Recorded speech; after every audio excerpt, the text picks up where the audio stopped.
Comment devenir influenceur ou influenceuse? Tout d'abord, on va commencer par définir ce que c'est que d'être un influenceur ou une influenceuse et ensuite je vous donnerai des conseils pour être influenceur. Et non, il n'y a pas besoin d'avoir 1 milliard d'abonnés ou 1 million pour être influenceur. Bonjour à tous, bonjour à toutes, c'est Fabrice Julien, coach et auteur, expert en business et dans cette vidéo, on va donc parler de comment devenir influenceur.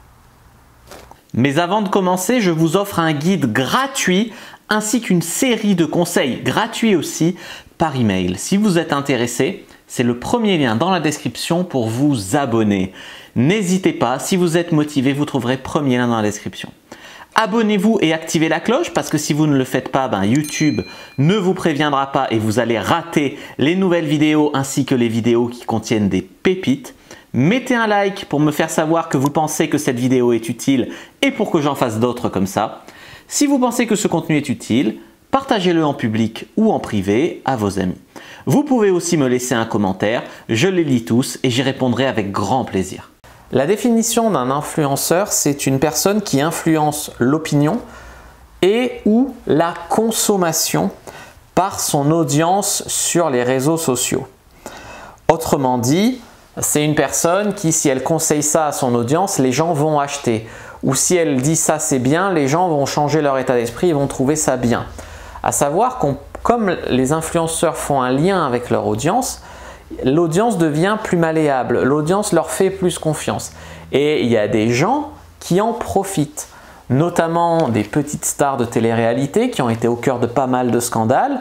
Simplement en faisant une télé-réalité, ils ont eu des dizaines ou des centaines de milliers de followers et ensuite ils ont fait du dropshipping, ils ont fait de la promo de ci ou de ça ou de machin et au final ils ont vendu de la merde, ils ont escroqué leur audience, etc.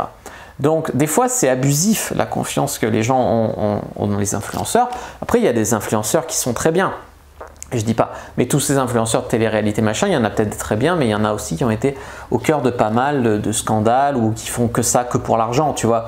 Ils ont des followers, mais c'est que pour les utiliser pour faire de la pub, des placements de produits, etc. Donc voilà, moi je ne vous conseille pas forcément de faire de la télé-réalité pour être influenceur. Vous pouvez être influenceur dans votre niche. Moi par exemple, je suis influenceur dans la séduction. Quand il y a une nouvelle appli qui sort, des fois il y en a qui me payent pour en parler.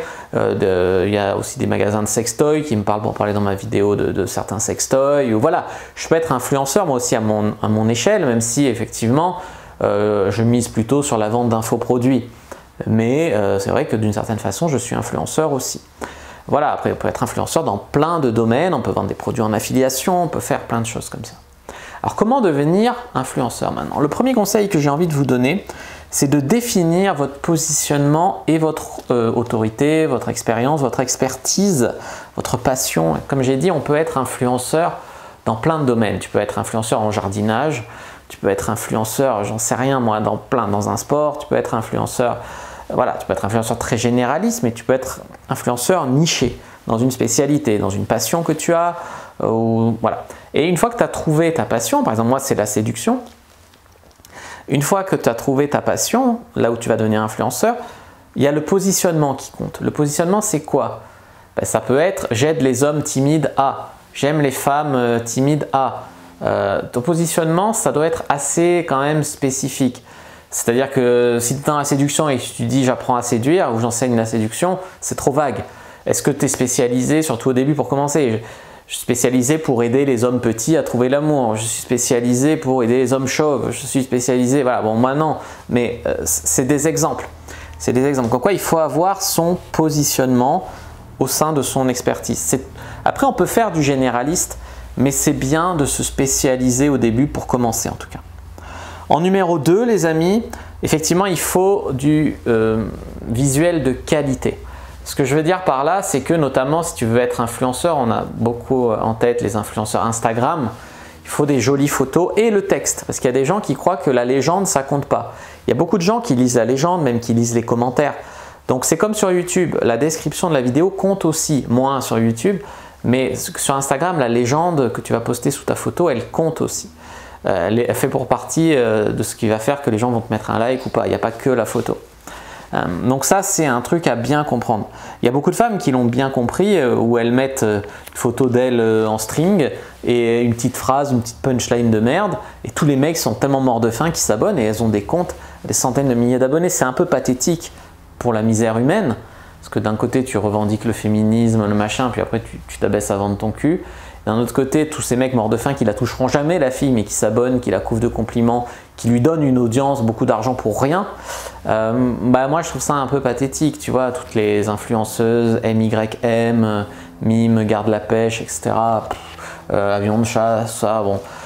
Ça montre beaucoup la misère des hommes, la misère sexuelle dans laquelle ils sont, et le pouvoir qu'a pris les femmes, parce que des fois t'en as qui deviennent influenceuses en montrant leur cul, que elles ont même pas un beau cul, tu vois.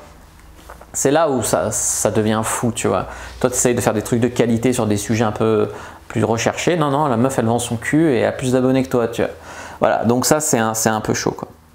Donc, comme j'ai dit, soignez le visuel et le texte. Conseil numéro 3, les amis, c'est créer un lien avec votre audience. Notamment, il faut répondre aux commentaires, répondre aux mails, répondre aux messages, voilà, créer un lien, les écouter, faire des vidéos questions-réponses. Créer un lien avec l'audience, c'est très important par rapport aux influenceurs qui sont froids, qui prennent de la distance, un peu comme l'acteur d'Hollywood, quand il te croise dans la rue, il te dit non, non, pas d'autographe, tu vois.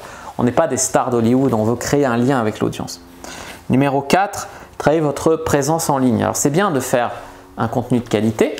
Il y a plein de youtubeurs qui ont basé leur réussite sur 3-4 vidéos qui ont buzzé et le reste, ça fait moins de vues. Mais généralement, il faut quand même publier régulièrement. Surtout sur Instagram où le contenu est très périssable, mais aussi partout en fait. Il faut rester présent. Donc ça veut dire qu'il faut publier tous les jours ou au minimum toutes les semaines, tu vois. Voilà, ça c'est important. Et il faut que les gens ils attendent ta publication, etc. Et le conseil numéro 5, c'est créer des relations avec les marques. On voit beaucoup d'influenceurs qui débutent, qui taguent au début gratuitement les marques dans leur truc, et puis après les marques viennent vers eux en disant ouais, j'ai vu que tu t'avais tagué telle marque, j'aimerais bien que tu parles de ma marque aussi. Et on n'a pas besoin d'avoir des millions d'abonnés pour être payé. Il y a des marques qui ont des micro-influenceurs. Souvent ils prennent un panel, ils prennent des gros influenceurs, des petits, des moyens, etc. Et des fois même avec 10 000 abonnés, tu peux avoir un truc sponsorisé avec une marque, tu vois. Ça ne va pas être 10 000 €, mais ça peut déjà être 500 € et ça peut déjà être bien, ou ça peut être des produits gratuits, ça peut déjà être des avantages en nature, on va dire. Ça peut déjà être bien, tu vois, pour en parler, voilà. Mais il faut quand même, des fois on dit que c'est les premiers partenariats qui sont durs à avoir, parce que quand tu as les premiers partenariats, après les marques voient que tu fais des partenariats, et des fois c'est parce qu'elles ont vu que tu fais des partenariats qu'elles te contactent pour faire des partenariats, tu vois ce que j'ai envie de te dire. Donc ça c'est un truc un petit peu à comprendre, et puis après le fait d'être tagué dans des marques, d'être relayé, ça te fait grossir ton audience, et après c'est un effet boule de neige.